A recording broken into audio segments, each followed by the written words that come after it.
Yo, welcome to Get Your Pulls. Hey Dan, Hey, Booch. what's your favorite podcast number? 69, 69. dude. That's right. Let's get your pulls. Number 69. We've made it all the way here. Bum, bum, ba-ba-dum, bum, bum, ba-ba-dum, bum, bum, ba-ba-dum, bum, bum. That was my drum roll. It's pretty sweet, huh? Yeah, it's great. So, yeah, it's podcast number 69. Congratulations to us. Yeah, so I don't think it's like a normal milestone, except for 30-year-old dudes that still have the mind of 15-year-olds. But it counts for us, damn it. We just won't celebrate 75 in its place. We There won't you go. celebrate again until 100, unless we figure out some reason to. But in any event, it's a big week. We got some good polls. It's New York Comic Con. All sorts of announcements. Lots of them previously reported to you by the crack reporters here at Get Your Polls. By crack reporting, we went and read a bunch of comic book websites and the rumors that were on there, if that's what we call reporting, which I do think that is for the most part. Now, on the internet, somebody breaks a story and then everyone else reports it and never says first reported by. They just put the news out. Yeah, Like, pretty much. Everybody knows I that think now. that's the case. Yeah, Yes. I really do. Of course, like, say Newsarama is the first site to Yes. break something. I mean, you might see that at the bottom of the article, credit Newsarama, but Yes. mostly like Comic Book Resources, Comic Alliance, IGN, Bleeding Yeah. Cool. They're all Most gonna nobody have does that. the same stories, and Yeah. somebody had to break it first. So we're just continuing that trend. If you got a problem with it, lick these balls. Lick them and then please keep listening because we need you. But Please, I'm sorry. yes, but New York Comic Con, lots of news, lots of announcements for books and such, lots of confirmations of rumors. Just a whole bunch of crap. Before getting to comics, just want to tell you how pumped I am. Figs in general, not that exciting at Comic Con. My beloved DC Unlimited line and Batman Unlimited lines, they've gone down the tube. In their place, they have, with some sweet looking figs, a smaller 4-inch DC line that's mostly based off of DC movies. It's called the DC Multiverse. It's basically just a bunch of movie figs, which all look cool. However, they released a bunch of other movie figs that were 6 inches tall, so now they don't go together. So now you've got to like buy doubles of figs and all sorts of shitty stuff. And they don't meet your important criterion of an action figure, which is 6 inches or GTFO. Yes, exactly it. Which, it's funny, because it sounds like I'm talking about dicks. But in all reality, anything smaller than 6 inches is never quite as articulate. How's a dick articulate? Tell me how that's funny. I don't know. It never has the correct articulation, and also the sculpts don't look as good. They're just never. There's just not as many like good features and stuff on them if they're smaller, which is impossible. Like you can't have like the same like awesome like head sculpts and stuff. That's kind of funny, as you can on the 6-inch one. So they're just they're not going to be as detailed if they're smaller. But at least the ones they're making are cool. They're making like a Christopher Reeve Superman and a Keaton Batman and cool stuff like that. But we'll see when they come out, because historically all those figs, like, the pictures always look good, but the production of them are always like a lot cheaper. So hopefully they won't be. And then they replaced my beloved 6-inch DC Unlimited line with ones that are basically like cartoon based. They're going to be, instead of like looking like either the comic book characters or real people, they're like super, like, they're toys for kids.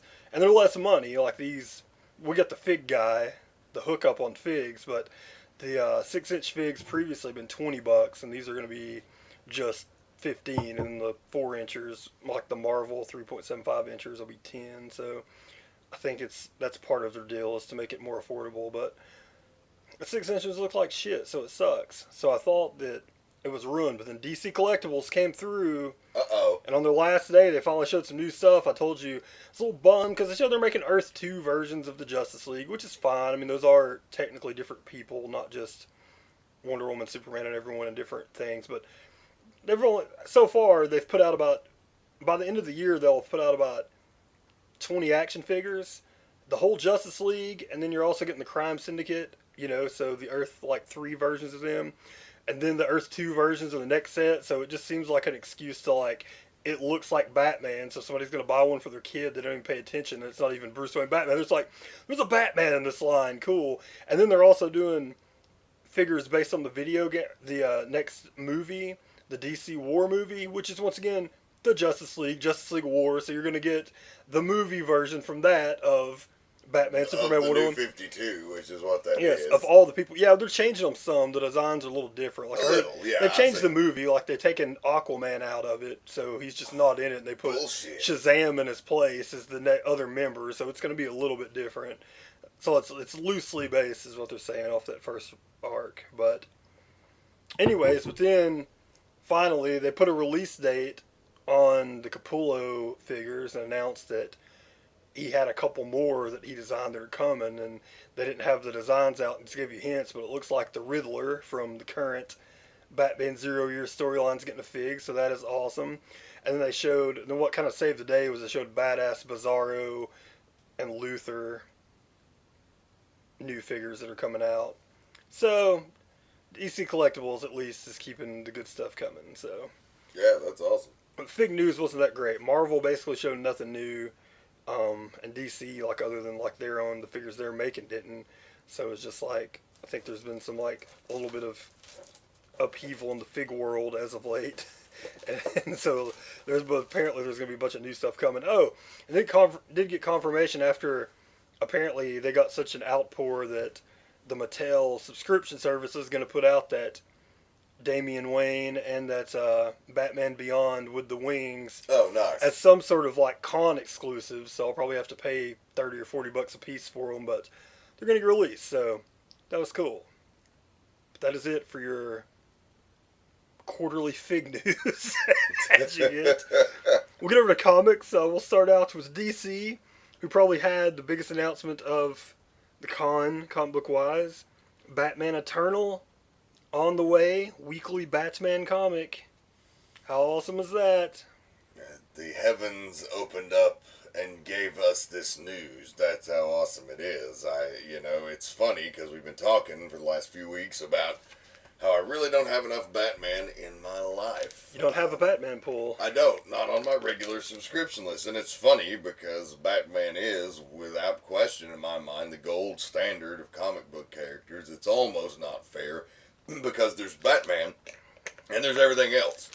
And it always has been that way. Batman is what got me into comic books as a child. I mean, later X-Men sort of became my comic book flag that I flew as my most diehard supporter of, but you can never discount Batman and its impact, and it still resonates with me to this day. And so we were just talking, and I said I needed to add a Batman pool. I desperately needed more Caped Crusader in my life, and DC hits us with this. Well, for all the shit they've gotten, they know how to handle the bat. Yeah, they know how to sell more and more Batman books. Batman Eternal, which will be a weekly comic. It's going to be brought to you by Scott Snyder. He's almost like the executive producer of the book. He's laying out the foundation of the story and writing the first 3 issues and then handing it over to a bunch of different people, but he'll always be there. He almost called himself like he's just the editor of that book almost, where he's going to be putting together the big arcs. Basically the big points. Like you said, every one of the people get to like write their own stories, but they may need them to put, even if in passing little bits of story, they're going to lead to what he's already planned as the finale of the book, which apparently will span out. The book will catch up. The Batman Eternal will end, and when it ends, that'll catch back up to when Snyder gets back into present time in regular Batman, so it'll all go together, which rules.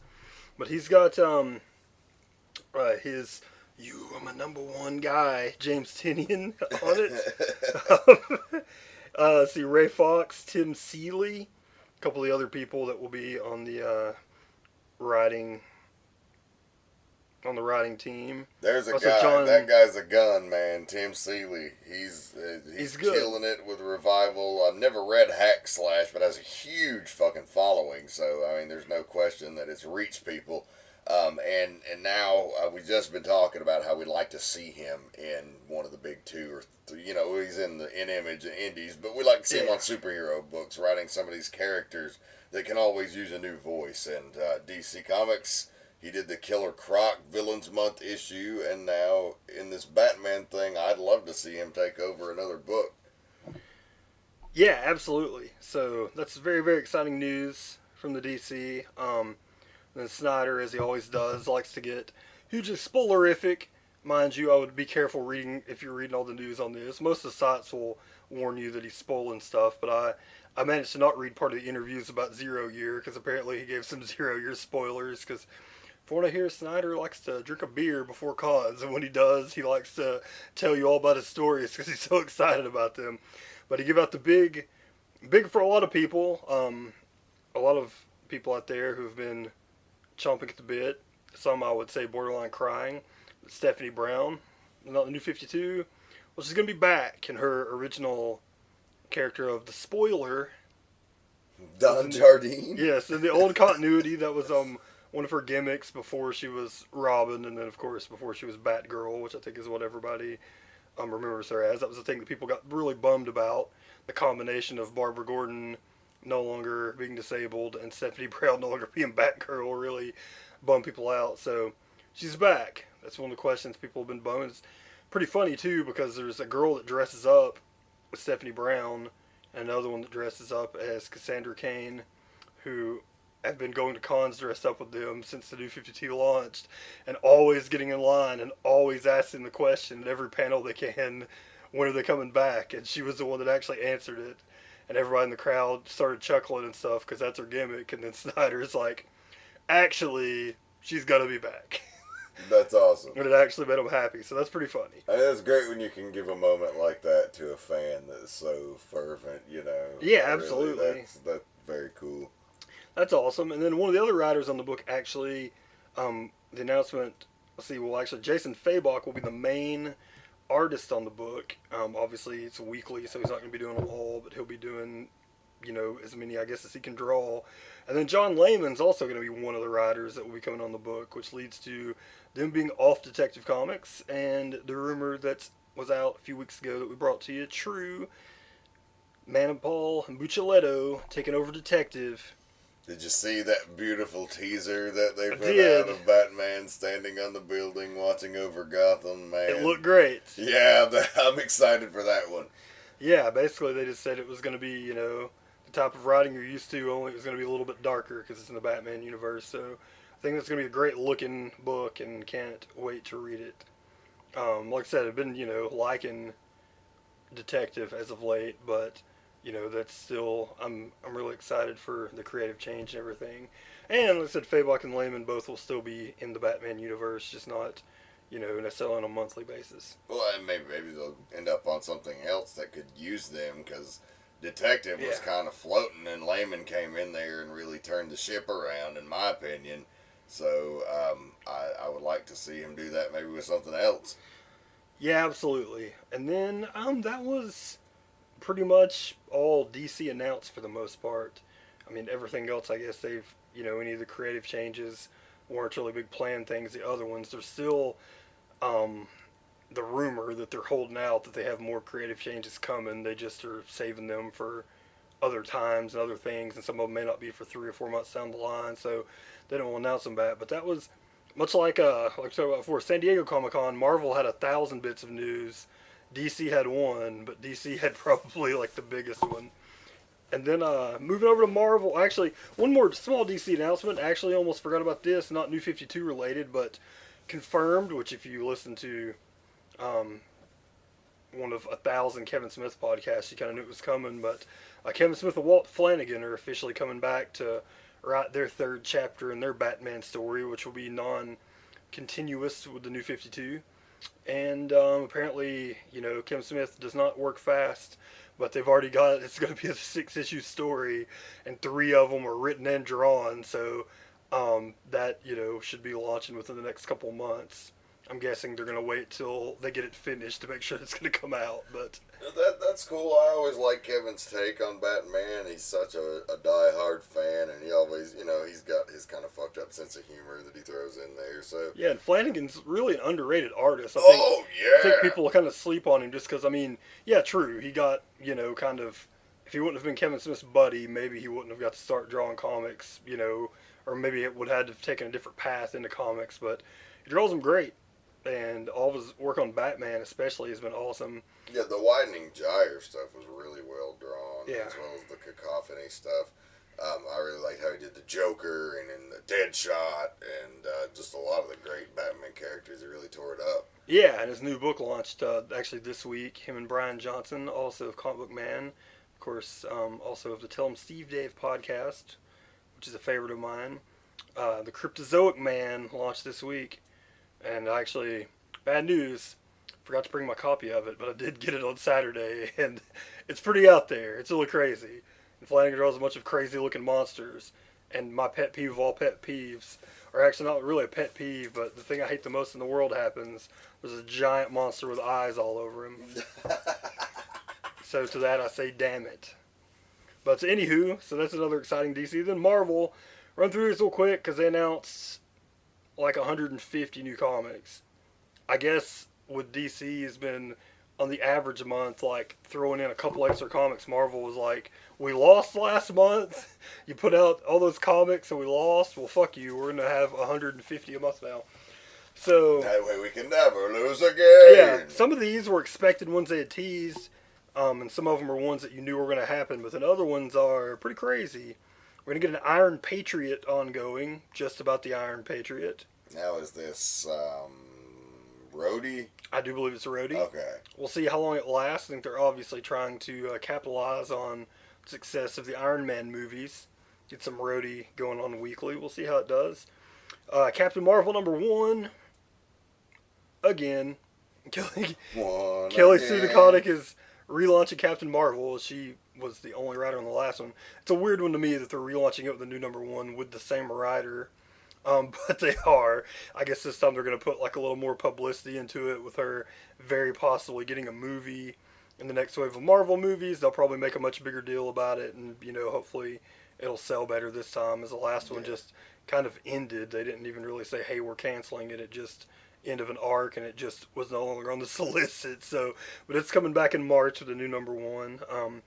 X Factor, Peter David back again with a new #1. All new X Factor is what this was. Yes. It's play on the all new X-Men. They're really going all out with that. Yeah, absolutely. We also get a new Punisher series. Oh, I didn't hear that. New Punisher ongoing. Tell me more.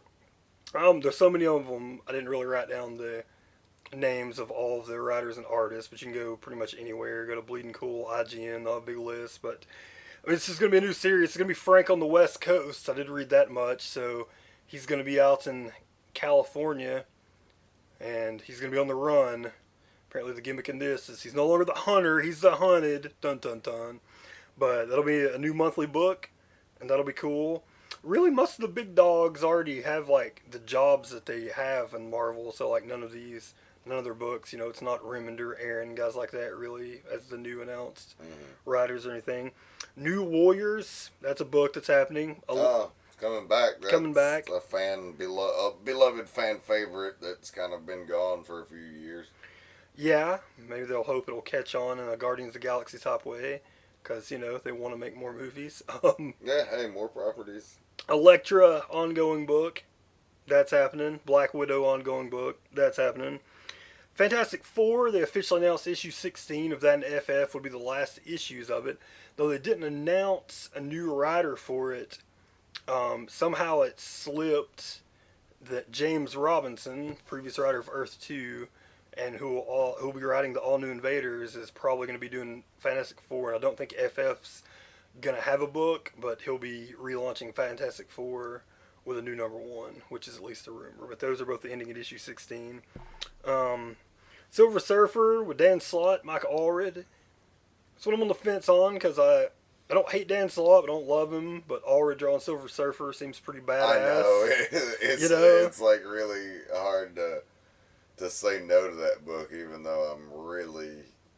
Like I said, I don't hate Dan Slott either, but I just don't agree. I think like his writing is fine. I don't necessarily agree with some of his creative choices, but I think his Yeah, and writing is just fine. some of his stuff's good. I mean, he's just hit or miss. Like, I mean, I went back and read, from the time I was getting Spider-Man was probably in like the 680s before it ended, so maybe the last 20 issues since it started getting weekly. But I mean, I read all the way from like 600 all the way to there, and some of the stories were good, and then some of it was just like whatever. It's just when he's good, like he's pretty good, and he's never really bad, but I don't think he's necessarily ever like great. Like none of those stories or anything like really captured me, and I thought they were like that awesome. I mean, I think just previous people did better, and there are a lot of guys I wish would get their hands on Spider-Man, but Spirit of Spider-Man's selling great, and they have it solicited all the way through like issue 26, so it ain't going nowhere anytime soon, apparently. it's apparently not going to end anytime soon, which is fine. I mean, that's just, if it's selling good, that's fine, and that'll just be a book that it'll be just 4 less. Actually, with it always being bi-monthly, it'll just be 8 less bucks, Once they bring Amazing back, then I'll be down. But a couple other books, She-Hulk, which they'd previously announced, that's happening. That one's, of course, written by Charles Soule, who is a real-life yawyer. He just says y'all a lot in real life, and that's what the She-Hulk does. She just says, hey, y'all. But no, he's a lawyer, and she's a lawyer. So, interesting. That would lead you to believe that he could write her really well. He definitely's got an inside track on yes. On that lifestyle, so sure. Yes, which I did look it up. He's got 6 monthly books. And he's a full-time lawyer. And he's a band that plays gigs almost every weekend. Fuck. He needs to share some of the drugs. Yeah, what is that guy? He has to be. He's either fueled by drugs or future tech that we don't know about. But it's another cool sounding book. They announced a bunch of Avengers books. You can just look them up. They're relaunching a couple of them. A couple of them are just going to continue, but then have the big point ones on them. And then there's a couple of brand new Avengers books because, of course, there's not enough of those. They're going to market the shit out of that now. Like, the movie made $1 billion. We need 8 Avengers books. So that's happening. All New Invaders, which of course was announced before. Ghost Rider. All new Ghost Rider. 1993 called. They want their superheroes back. So here you go. He's back. He's going to have a monthly ongoing. So coincidence that She-Hulk and Ghost Rider ongoings is reminiscent of 1993. Yeah, they're really flooding the market with books. Also, coincidence that Marvel's getting the Ghost Rider movie rights back, and now there's a book. Probably not a coincidence. Who's writing the Ghost Rider? Fuck if I know. I didn't care. I would never read that book. So I know you hate. exactly. I know you hate Ghost Rider with an unyielding prejudice, but I would be curious. It's like Ghost Rider to me, when written poorly, is a very lame, fucking convoluted, hard to understand character that's really stupid. I'm going to tell you a bet of what they're going to do with him, which is going to be just like the most obvious and cheapest thing, but it'll probably interest people. I bet they're just going to make him Sons of Anarchy Ghost Rider. That's my prediction. Fine with me. Yes. But if he's written well, and Daniel Way wrote him really well, and Jason Aaron has written him really well in recent years. Actually, my back to the long box this week, which is just like 2 sentences on that, I'll go ahead and say it, is I read Ghost Rider 1 and 2, and they're really just about Damon Hellstrom coming in and like being introduced into the series, which is funny because apparently the actual Ghost Rider origin was in a couple issues before, and it reads like 70s Hammer horror. It's not bad. It's just it is what it is. When he's well written, what I'm saying is he can be good, but most of the time he's not. I think any character, it's been proven, if you write them well, are interesting, to a certain level. Right. Obviously, the best written Batman is going to always probably be better than, the best written fucking Ghost Rider, the Atom sure. or something. Yeah, because those characters have deeper stuff. But having said that, there's just some characters I think are dumb. He's one of them. He's a fucking guy on a motorcycle with a flaming skull head. I mean, he needs to fucking drink his surge and get the fuck out of my life. And also, he had undoubtedly, I can't believe there was a sequel, the fucking worst Marvel movie that's ever been made. I'm talking ever. I'm talking the fucking Fantastic Four basic fucking fan film that they were just like, let's make it real quick to keep the rights. I would watch that. And take a kick to the nuts before I ever watch a Ghost Rider again. But also, last book, and really probably the most surprising, or at least to me, which I was the most like, what the hell? Loki, Agent of Asgard. So, Loki, obviously very popular. There's been a big outcry as there's the rumor in the Marvel films that this Thor one might be his last one. He's not going to be in the next Avengers, and they don't know when he might pop back up. So, I think a lot of people have been hounding them, so it's probably a good idea. There's a lot of big Loki fans out there. I mean, if you look at the fact that to non-comic book readers, he's the biggest villain in the history of the Marvel universe. So I know, and it's funny yes. because that's another Iron Man, but on the villain side. Like nobody give a fuck about Loki. I mean, he's almost even worse because they made Iron Man really badass in the movies, and they made Loki pretty cool. But Loki just got his ass handed to him like in 3 movies, like really easily. He got his ass kicked, and then. But he's been the villain, and he was the villain in Avengers, so forever it doesn't matter. If in Avengers 3 they have like a baby that's an atomic bomb baby, then he'll get a series because people are gonna be like, that's one badass baby. And I thought Tom Hiddleston was pretty fantastic. I think that. Oh yeah, he was good. The reason behind all the support. Yeah, and also just because it was Avengers, made $1 billion. He's one of like a handful of like, if you don't read comics, then outside of Batman villains, there's probably less than 10 villains that exist, and now Loki's probably number 1 on that list. So it's just really crazy. But yeah, that was pretty much it for Marvel. They're just going to be publishing 1 million books from now on, so take an extra shift if you need to. Pick you up some OT if you want to read all these books. And then, Image didn't really announce much because they've just been announcing stuff all the time. But Kirkman made the official announcement on his new book, Outcast, which is probably going to be awesome. It's his new book about exorcism. He said that it's much as The Walking Dead is a love letter to zombie films and Romero films. This is going to be his love letter to The Exorcist and exorcism films in general. It's going to be an ongoing from him, which I'm guessing the first issue will sell 1 billion, so it's never going to be worth anything. But it's him and Paul Azaceta on art. Don't know of him, but he's going to be the artist on it. Looked really cool. You would say that, and Thief of Thieves, fucking. I guess maybe because this is Return to Horror. Yeah, that's what I'm thinking. I bet because Thief of Thieves #1 didn't sell that great because it wasn't like, it was just kind of like under the radar. Like they've made a big announcement about the fact that this has already been sold as a script.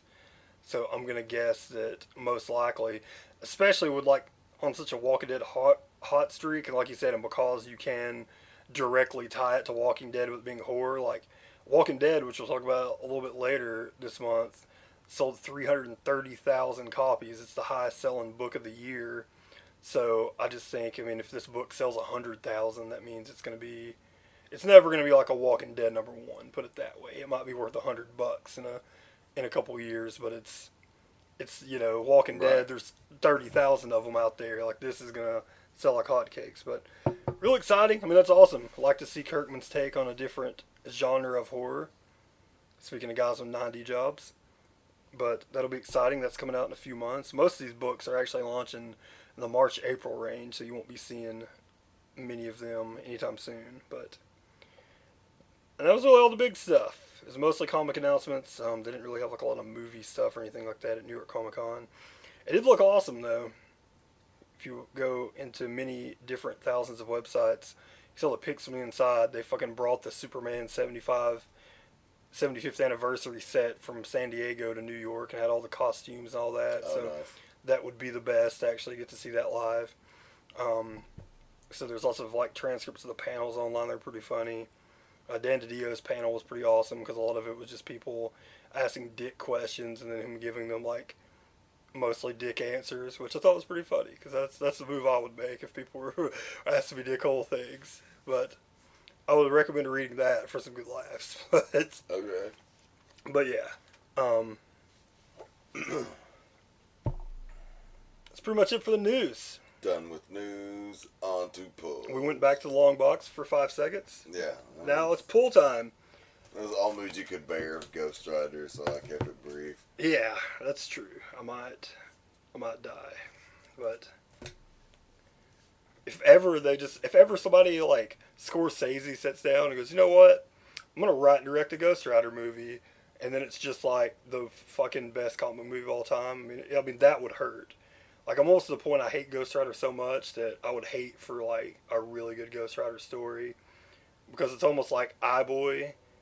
He's in like a great comic, but I just hate seeing the people with the eyes. I wish Ghost Rider. I wish they would just give it back to that guy so it's out of the Marvel universe.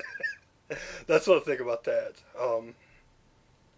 Something funny. Almost when we were talking about Batman and how his story is so awesome and stuff. I read something earlier that was crazy. I was reading about how before Batman 66 TV show, when they were possibly going to cancel Batman, that DC was doing so bad that they almost sold to Marvel, but that Marvel didn't want all their characters. They just wanted to buy like Batman, Superman, and Wonder Woman, and then the deal broke down. They were like, "Well, we'll just buy Batman from you to give you some cash to go on." So they almost just bought Batman, which I'm glad they didn't. But how things would be different if Batman was a fucking Marvel character for the last 40 years. That would be really crazy. Also, the power of him that they're like, we don't want the rest of your shit characters. We just want the Bat. But anywho, speaking of Batman, my first pull this week is about his number one guy, Dick Grayson, Nightwing number 24. It's the end of this first arc in Chicago. Fantastic issue. It's badass, yeah. It's the end of this issue, which is Halloween issue as well. It's not like they don't fucking beat it into the ground, but it takes place on Halloween night. Yeah, it's pre-Forever Evil. He's not just unmasked and tied up. This is the last issue of Dick Grayson as you know him. Yeah, absolutely. His whole world gets fucking turned upside down. Yeah, we're see what happens because next month he's gonna have the 0 year tie-in, and then the month after that we'll probably be seeing him after the events of whatever's happened to him so far in Forever Evil. So that'll be nuts. But this one's great. It's the end of this. It's the end of his big arc with the prankster and Tony Zuko. Pretty crazy. Of course, the prankster turns out to be a huge dick and is just trying to set him up so he can just blow up Chicago. Fuck that place over, and then he stops him because he's a good guy. Oh yeah, it's really well done, and it's also with a little hand from the old Zookmeister himself.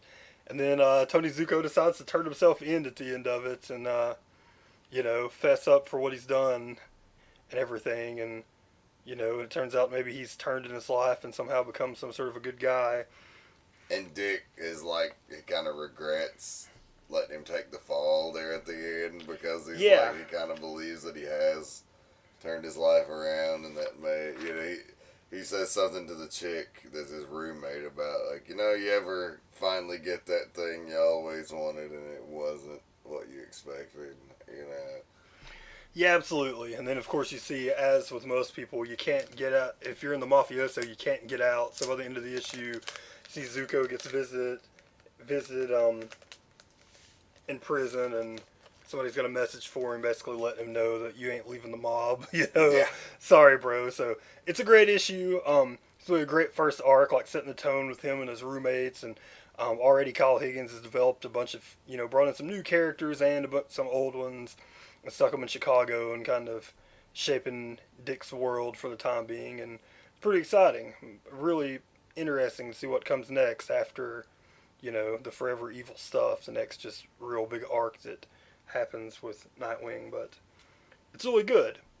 It was really strong early on, and then it kind of wavered a little. They went through some different artists and everything, and things were kind of crazy, but Nightwing has been pretty consistently a very good book. Then on to the big launch for the week for DC, Superman Wonder Woman #1, written by Charles Soule, writer of all books. It's just him and Bendis writing them. And then Tony S. Daniel on the art, doing some fine artwork. I'm a big fan of his. Not the greatest writer. Not bad, but just not great. But, of course, obviously, one of their best artists. Yeah, his art is just so top notch. Yeah, I think he's going to be on the first arc of this, I think. You know, artists, they move around. But I think he's going to be on the first one of these. But I really like the way he draws Wonder Woman. She's hard to draw because there's a certain, like, a rugged beauty about her that you've got to get right. You don't want her coming off too manly, but she can't be too feminine either because she's fucking badass. So yeah, absolutely. She's. Yeah, it's hard. It's really hard to pinpoint her. Maybe that's one of the reasons it's hard for them to make the movie or cast her because, she is like a real life. If you've ever, she's like a big muscular beauty queen, which is. That barely exists. I think Linda Carter was like almost as good as you could get, making somebody look and come off as Wonder Woman. I'm sure there's somebody out there, but yeah, it's pretty good. It's interesting. It's definitely different than what I thought it would be. I think it also should quell the people that would be bummed out because Wonder Woman's so badass in her own book that she wouldn't be here, and she really is. She's almost.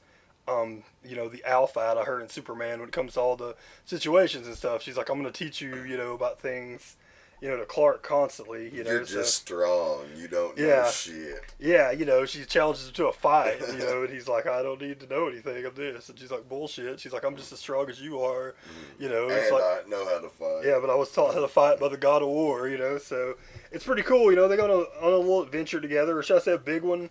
If you're going to give them credible threats when it's the team of Superman and Wonder Woman, it's always going to have to be, like, gigantic things. Oh, my God, dude. It got me. I gasped when I turned the panel and saw the villain that showed up, literally, and it made me excited. In spoiler, we cannot, but it was awesome.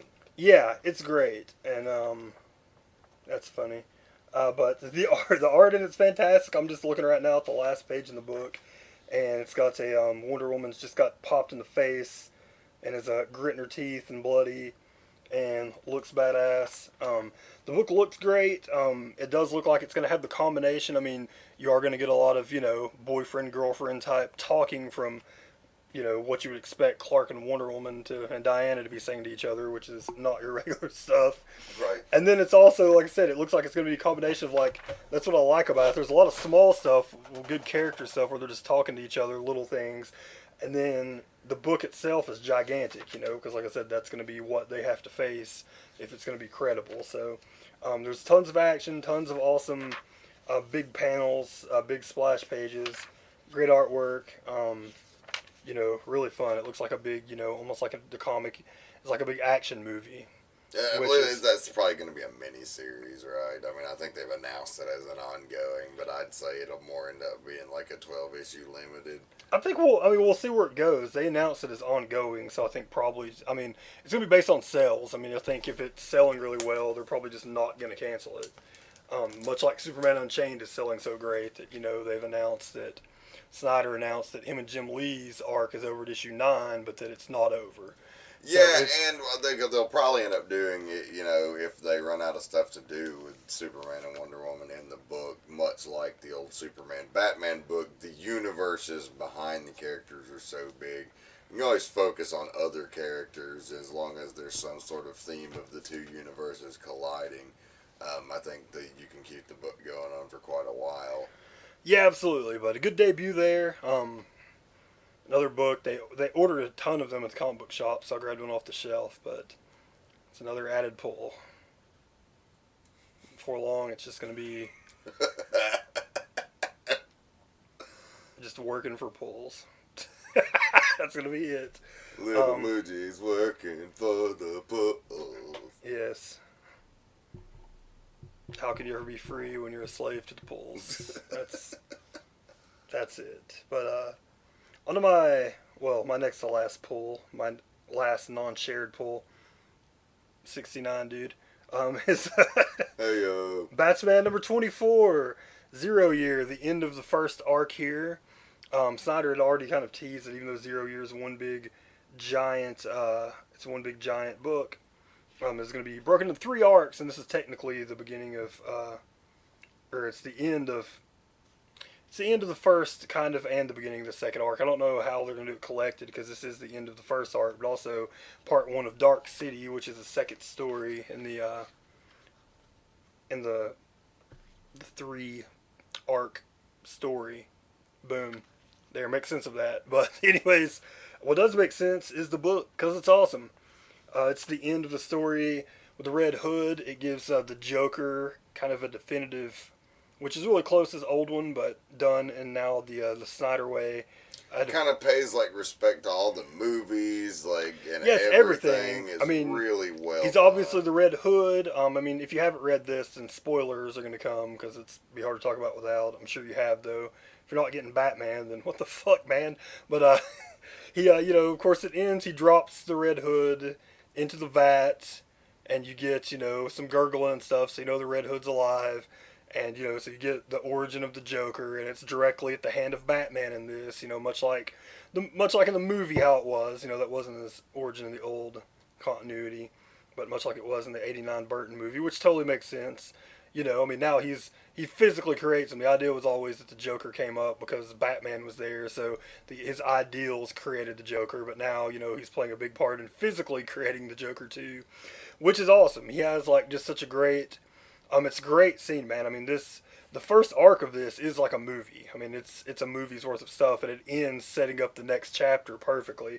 You get the end to him and the whole Red Hood gang. You get to find out what was behind all of it, like why, everybody in the Red Hood gang, they weren't all criminals. They were just all normal people that the Joker had, or as he was then, Red Hood #1, as he had, found some way to get them all to be in there. Just regular people. He blackmailed them. Then he blackmailed, yeah, and threatened other families and stuff. So, and then they had, one big master plan, there at the end that Batman goes and stops, and it's awesome.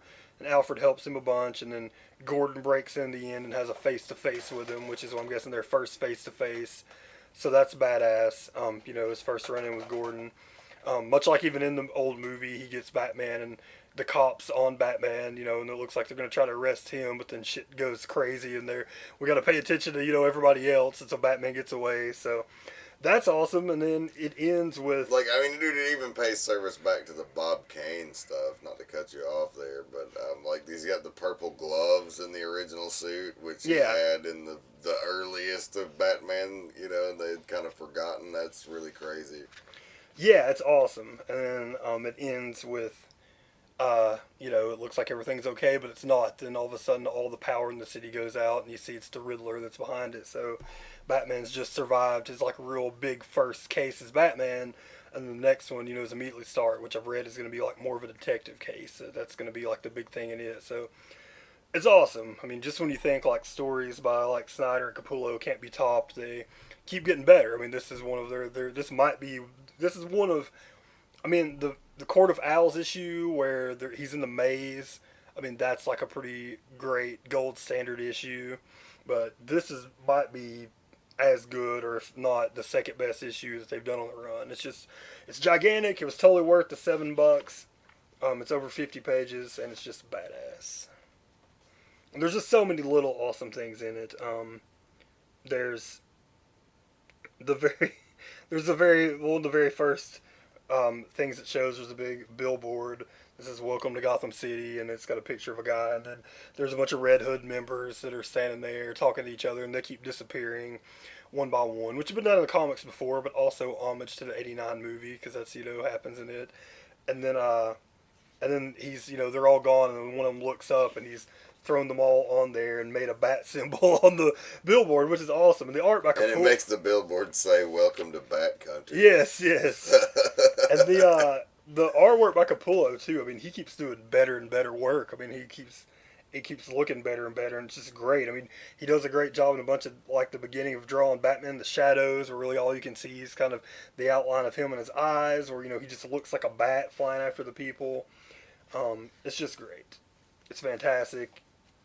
You get to see the origins, of his, like, costume and all sorts of things. So really great. Super pumped for next month. Yeah, dude, as far as single issues, that's got to be a single issue of the year candidate on any level at any company, in my opinion. Yeah, it's so good. So out of all the things, if you don't like DC and all the things they're doing wrong, you better still be reading Batman because it never disappoints. It stays consistently badass.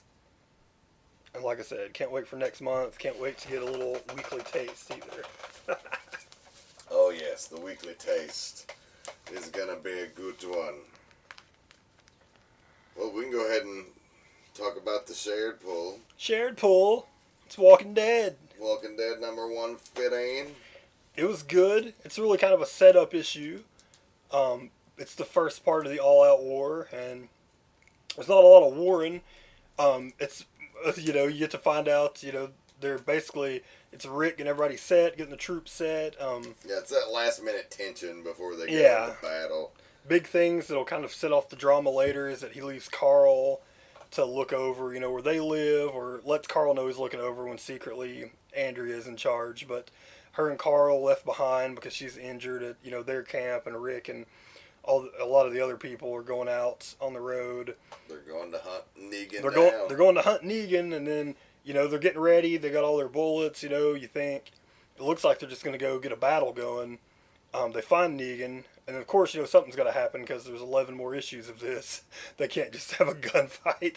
And they get to Negan, and, you know, tell him that, you know, they've had enough. They're coming after him, and they do some negotiation, and then he drops the bomb on them that the hilltop is surrendered, and they're with Negan now. So what the fuck? And is I correct? Is Maggie at the hilltop?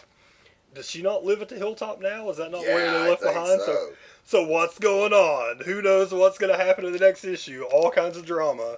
But it's really awesome. Walking Dead, as we sing its praises month after month, it's staying great. And, you know, this is just a really tension-filled, they're about to go all at it. And Kirkman has said, you know, the aftermath's going to be much worse than the prison, which is scary. It's just, whoever your favorite Walking Dead characters are, cherish the next few books, because this is one of those times where you don't know if they're going to come out at the end of this. Nobody's safe. I used to think that maybe just Rick and Carl were the only ones that are safe, but I don't even really think that anymore.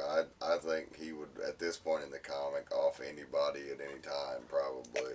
Yeah, man, you never know. I mean, you just never know. So, and by the time you listen to this, and as we record this, it's about to come on, but by the time it airs, The Walking Dead Season 4 premiere will have dropped.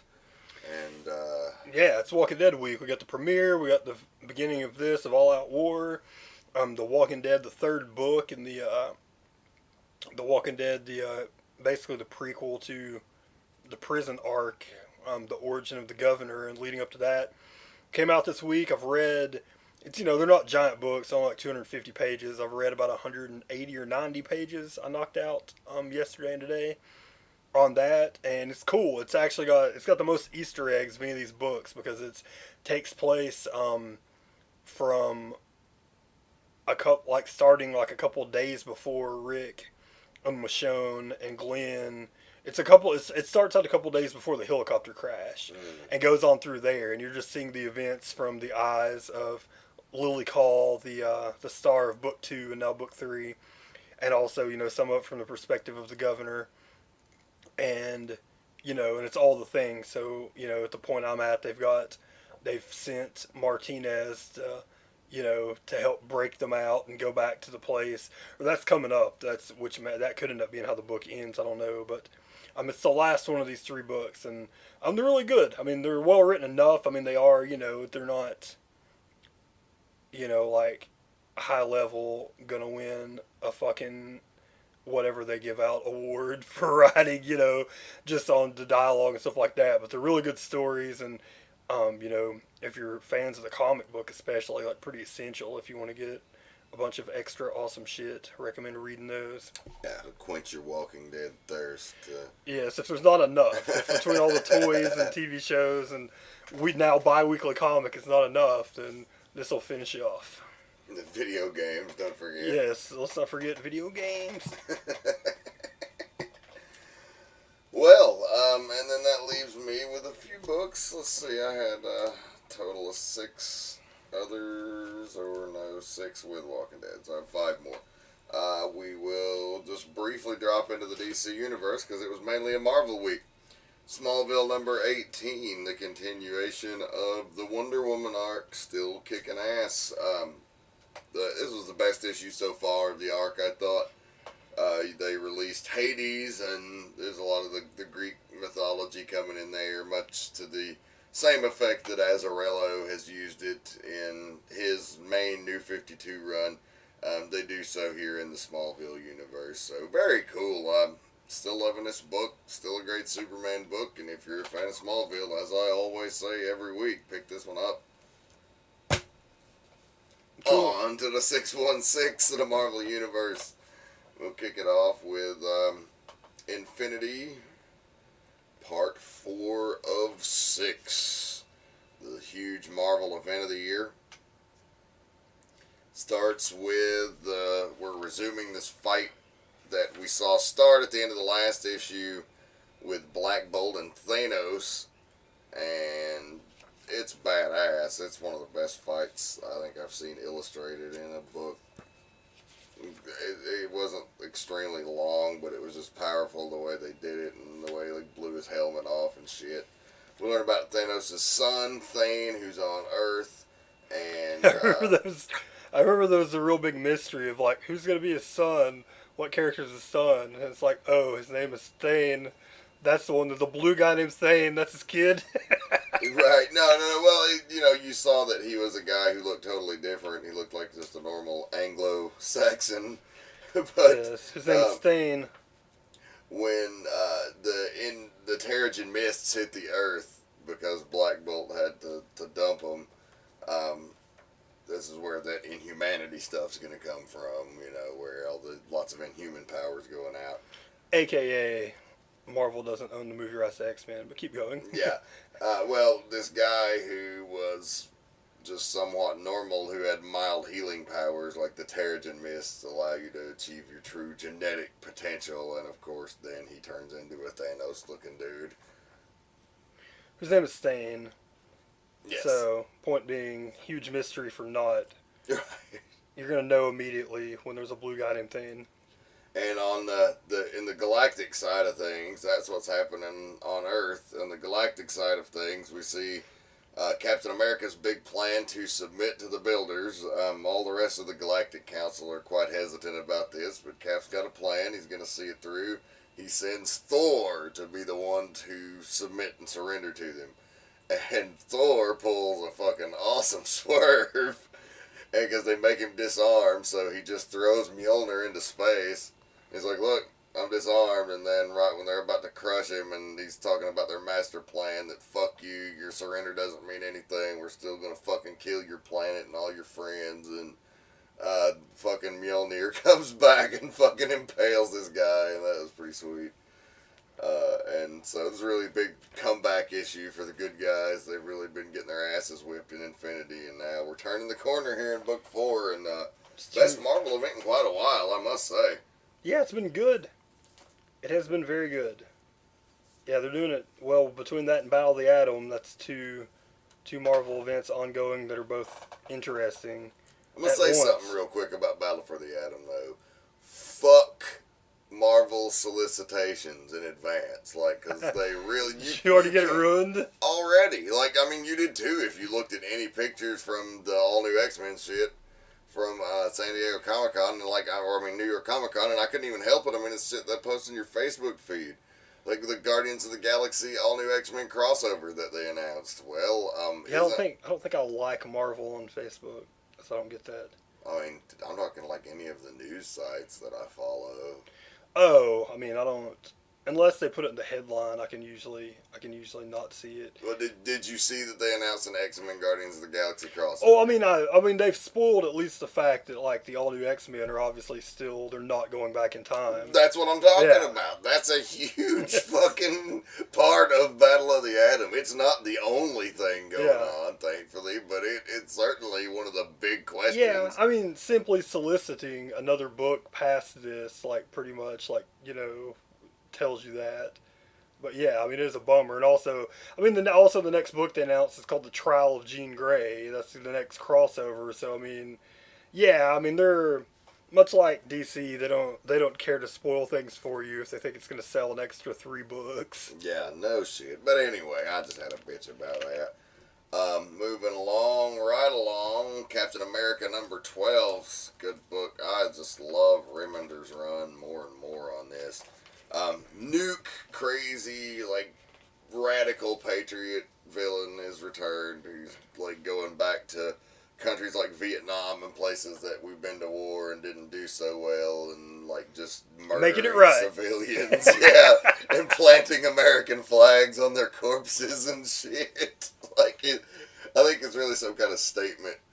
And then we also see this motherfucker in the prelude here.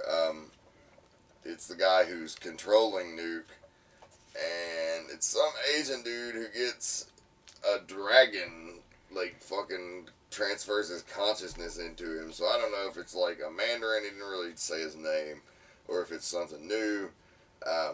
But he's apparently the guy revealed to be behind Nuke at the end of this.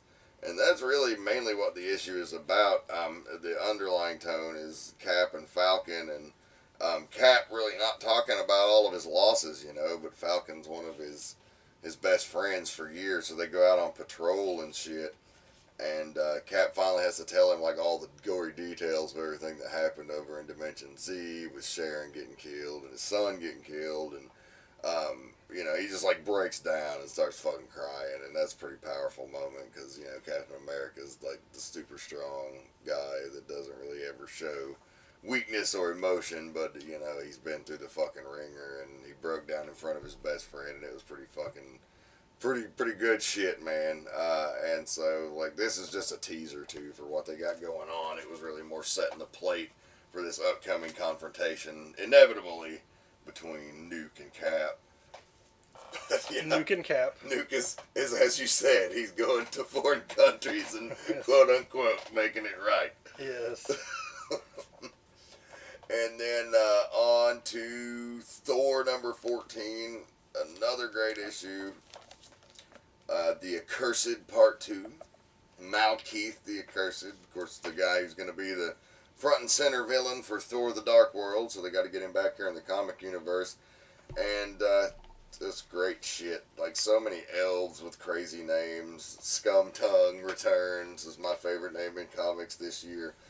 We see the League of Realms, which I liked a lot, which was the various, you know, mythological type creatures from across the 9 realms of Asgard, all teaming up in their own fantasy justice league, yes, so to speak.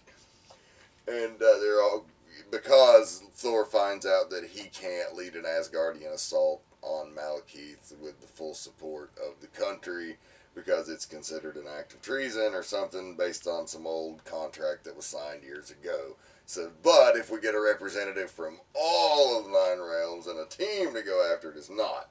So that's why the League of Realms is formed, and you get a lot of interesting banter between them. And then they get right up Malekith's ass, and Malekith and Thor have a fucking huge fight. And they go and find a village that he's destroyed.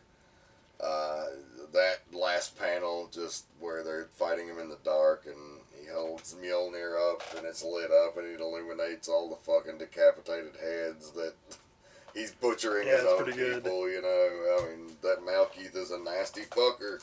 He is. And, really excited to see him on the screen and really enjoy him in the book. Yeah, I'm pumped to see him in Game of Thor. It's going to be nice. Yes. Game of Thor. Game of Thor. And pick of the week. Deadpool number 18. The first time the Merc with the Mouth has made it into the pick of the week spot. But I tell you, like, they've walked a fine line, because there have been some serious moments in this, because this has been an arc that really makes Deadpool examine himself. But this is, like, the only other time I've seen Deadpool written this well was in Uncanny X-Force with Remender, where like, you really like felt for his plight, you know, and saw what he was all about underneath all the jokes and shit, and you know how shit affected him. And this is just a fucking heart-wrenching issue. I mean, it really is fantastic. You know, we learned a couple issues ago Deadpool had a wife, or not a wife, but a girl and a daughter and a former wife, but they'd wiped her from his memory, and they had her, and his child in hostage this North Korean camp that we'd seen in the previous issues, where they were experimenting on then giving the Koreans fake X-Men powers, and just doing horrible things. So Wolverine, Cap, and Deadpool all teamed up eventually and helped rescuing these people. And you know, this is it's the big feel-good issue because they've been through a lot of hell getting up to this point. A lot of cracking jokes, a lot of cracking wise. You think everything's gonna work out, and then we find out it doesn't, because even though they beat the fucking bad guys, they're trying to reunite everybody. Deadpool's whole mission was to get into this camp and find his wife and his daughter. And, well, they fucking blew the camp up from the inside, and Wolverine confirmed by the scent that they didn't survive, and Deadpool finds their fucking bodies. Death of Kitpool has like a fucking, like the most real Deadpool moment you would ever fucking imagine, you know, and it's just like, it's really effective here because they don't ever do that with that character, you know, and it's not clearly for just kitsch or for shock value, like it's Brian Posehn and Jerry Dugan understanding what this character is all about. That's the one thing I gotta say about Daniel Way. Like, I loved his run, but it was straight comedy all the time. And, like, you really don't think Deadpool is capable of an issue like this. And then they go and do something like this. Fucking 5 stars, man. Marvelous. Nice. Yeah, I've been reading some people. Deadpool usually catches some intermediate scores on all the comic sites, paying attention to that, and so I got reviewed pretty good. I think it was like in the 9 range, which it never is. But also the reviewer, I immediately thought, just must not normally like their type of stuff, because he said something about how writing comedy hadn't really been their strong point in the book thus far. And I was like, well, what the fuck's funny then to you, bro? Yeah, really. But yeah, it's good to see, you know, they're showing some different sides of the book and their writing skills. It's cool. I saw the best answer on there was a How to Get Hired at Marvel panel that Dugan was on, and his answer was, make a famous friend. So that was pretty good. That's all I got. Good week. Really one of the best weeks in a while. Yeah. Next week, I think I have 5. I also have 5. I've got Hawkeye's back. Thank goodness. I have the first issue of a book called Letter 44. It's only $1, so I thought I would check it out and see if it's cool. Nice little indie. Gotta have an indie. I've got Batman Beyond Universe, Batman 66, and the Justice League, I believe. Got Animal Man. And The Animal Man.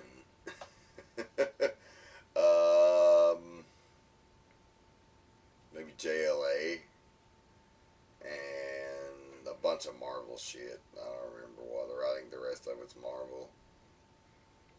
Cool. Uncanny Avengers, maybe. Yes, and then some sort of Battle of the Atom. Yeah, there's a Battle of the There's Atom. Uncanny X-Men. Uncanny X-Men, that's right. All right. Well, hopefully we'll get the previous parts we didn't review this week due to selling out at the comic book shop. So, yeah. Get your pulls.